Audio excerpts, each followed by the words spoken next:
Welcome. Today we're drawing some stairs to a doorway. So I'm creating the door on the bullet journal, and it is 3 lines over, or dots over and 5 dots down to make our rectangle. And then it's opening in, so I'm making this line a little halfway on each side of the dot. So it's close to the top and the bottom edge, and then I'm connecting it to the corners. So the door has opened in.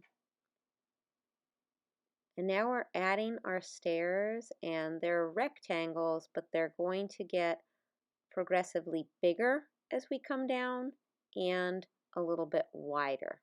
So each time I'm leaving the space between the stair before it and the next one a little bigger, and the stair itself is getting a little bit wider.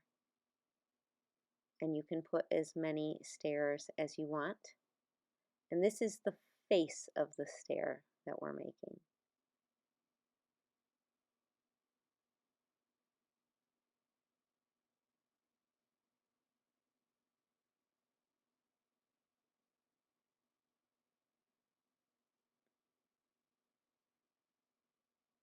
So you can see the biggest stairs at the bottom, and then they get smaller as you go up farther away.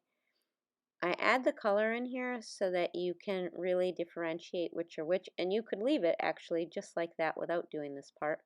But now we're showing the top of the stair, so it's angling back to the corner of the stair above it,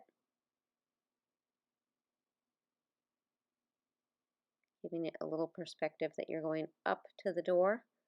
And I'm going to put a little doorknob on, and you can customize that however you want.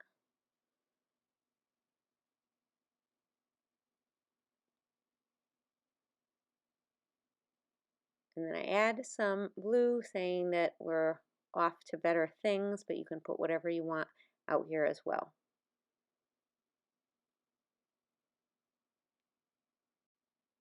And as you're climbing, it's a process of learn, then do, learn, then do, learn, then do.